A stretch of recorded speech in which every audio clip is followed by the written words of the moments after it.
silakan. Saya akan menjelaskan tentang pandangan Islam terhadap aborsi.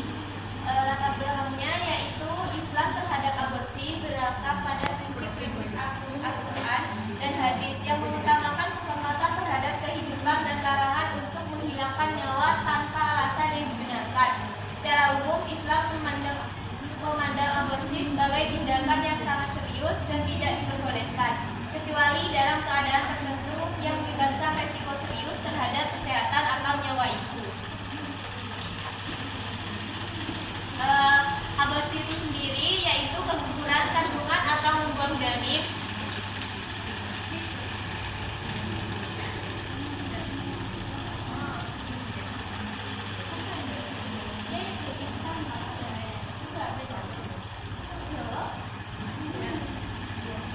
Islam adalah agama yang menyeluruh. Dalam kitab suci Al-Quran terdapat ajaran hidup untuk seluruh umat manusia, bahkan untuk hal kecil sekalipun, tidak kecuali untuk hal aborsi. Agama Islam memiliki pandangan tersendiri untuk hal ini. Dalam agama Islam, melakukan tindakan aborsi sama saja dengan membunuh, haram hukumnya. Dan janganlah kamu membuat jiwa yang diharamkan Allah atau membunuhnya, melainkan dengan suatu atau alasan yang benar. Namun demikian, dengan mendasarkan pada kitab suci Al-Quran, kaidah fikih, hadis maupun pendapat ulama, menyatakan bahwa MUI menyatakan bahwa pada kondisi tertentu aborsi dapat dilakukan.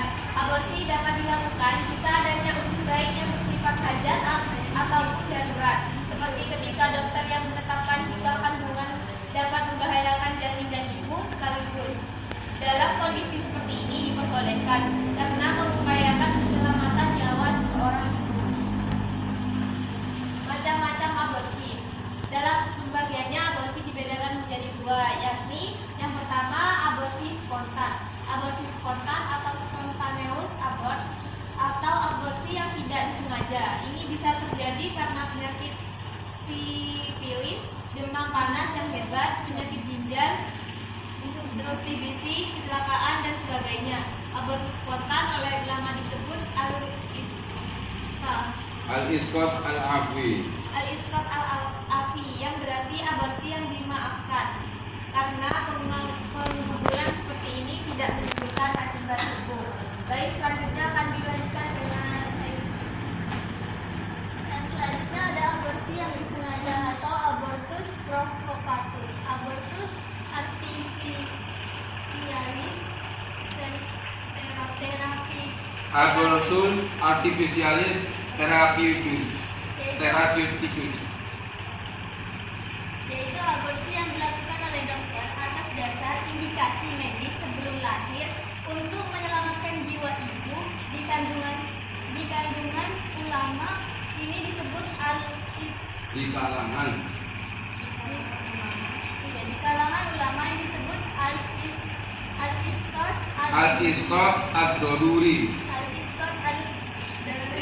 atau al-ilaji yang berarti aborsi darurat atau aborsi pengobatan.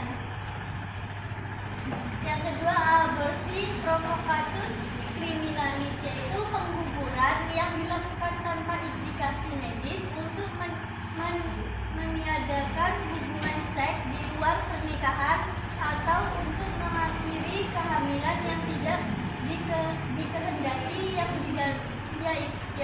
disebut al-isqat al-ikhtiyari dan al-isqat al-ikhtiyari atau berarti pengguguran yang disengaja tanpa sebab yang penting. Pada aborsi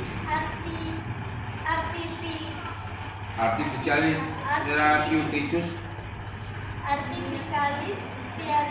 therapeuticus biasanya pengguguran dilakukan untuk penyelenggaraan nyawa calon ibu. Ini diperbolehkan karena ibu merupakan sendi keluarga dan telah mempunyai kewajiban baik terhadap Allah SWT atau sesama makhluk. Aborsi menurut hukum di Indonesia, dalam pasal 60 Undang-Undang Kesehatan Nomor 17 Tahun 2023 tentang kesehatan yang baru disahkan, menjelaskan terdapat pengecualian ancaman pidana penjara terhadap tindakan aborsi.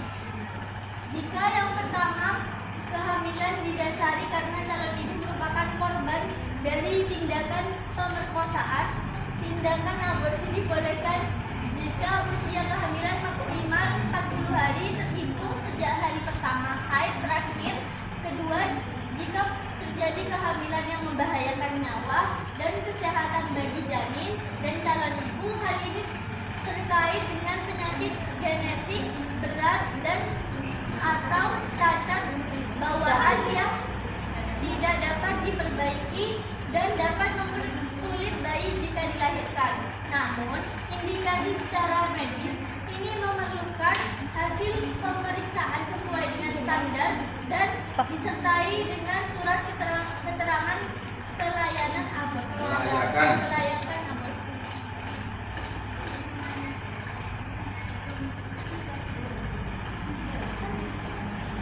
Aborsi menurut kode etik kesehatan atau kedokteran. Majelis Kehormatan Etik Kedokteran Indonesia adalah lembaga yang mengeluarkan kode etik kedokteran Indonesia atau kode etik bersama tanggung jawab dokter sebagai profesi yang telah melanggar kode etik wajib ditindak sesuai perundangan yang berlaku. Dokter di mana tindakan pelaksanaan hukum administrasi serta tindakan hukum pelaku harus menjalani pidana serta denda sebagai konsekuensi yuridis akibat tindakan aborsi yang melawan hukum. Melaksanakan praktek kedokteran hendaklah norma etik, disiplin, dan hukum harus ditanamkan secara pribadi bagi setiap dokter yang melakukan pekerjaan mulianya, karena masyarakat pada umumnya selalu menaruh kepercayaan sepenuhnya kepada dokter demi mendapatkan kesembuhan. Yang selanjutnya akan disampaikan oleh teman saya.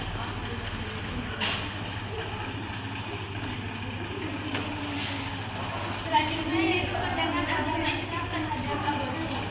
Pandangan agama Islam terhadap aborsi umumnya sangat menekankan pada perlindungan kehidupan baik bagi ibu maupun janin. Dalam Islam, aborsi dianggap haram atau dilarang karena kehidupan manusia memiliki nilai yang sangat berlebihan. Namun, Islam juga memperbolehkan aborsi dalam kondisi-kondisi tertentu, terutama jika kehamilan mengancam nyawa ibu. Berikut ini adalah penjelasan rinci mengenai pandangan Islam terhadap aborsi. Yang pertama yaitu A. Larangan aborsi sebagai pelanggaran hak hidup. Islam sangat menghargai nyawa termasuk nyawa janin di dalam kandungan. Dalam Al-Quran surat Al-Isra ayat 31 menyatakan bahwa membunuh anak baik karena takut miskin maupun alasan lainnya adalah dilarang. Meskipun ayat ini secara langsung merujuk pada anak-anak yang sudah lahir, sebagian ulama menafsirkan bahwa ini juga termasuk janin di dalam kandungan. Yang B. Pendapat ulama tentang batasan usia janin. Dalam Islam terdapat pandangan bahwa janin memperoleh hak untuk hidup sepenuhnya setelah memasuki usia 120 hari dalam kandungan atau berdasar hadis tentang proses penciptaan manusia. Sebelum 120 hari, beberapa ulama memperbolehkan aborsi dengan alasan yang kuat, seperti bahaya kesehatan yang mengancam nyawa ibu atau dalam kasus-kasus tertentu, seperti kehamilan akibat pemerkosaan, dengan tetap mempertimbangkan maslahat dan mudarat. Yang C yaitu aborsi dalam kondisi darurat. Dalam situasi ini aborsi dianggap sebagai pilihan yang diperbolehkan karena menjaga nyawa ibu lebih diutamakan. Hal ini merujuk pada kaidah ad-dararu yuzal yang berarti bahaya. Ad-dararu yuzal. Ad-dararu yuzal yang berarti bahaya harus dihilangkan. Dan prinsip Maqasid syariah. Maqasid syariah yang memprioritaskan perlindungan jiwa. Baik, kesimpulan Kelompok satu yaitu aborsi merupakan isu kompleks dengan beragam sudut pandang, di mana faktor hukum, medis, etika, dan agama memberikan batasan yang ketat, terutama untuk menjaga kehidupan dan kesehatan semua pihak yang terlibat. Menurut pandangan agama Islam terhadap aborsi dalam Islam, aborsi umumnya dilarang kecuali dalam situasi darurat, di mana berkelanjutan kehamilan mengancam nyawa ibu. Islam menghargai kehidupan termasuk janin, dan aborsi dianggap sebagai pelanggaran terhadap hak hidup. Namun beberapa ulama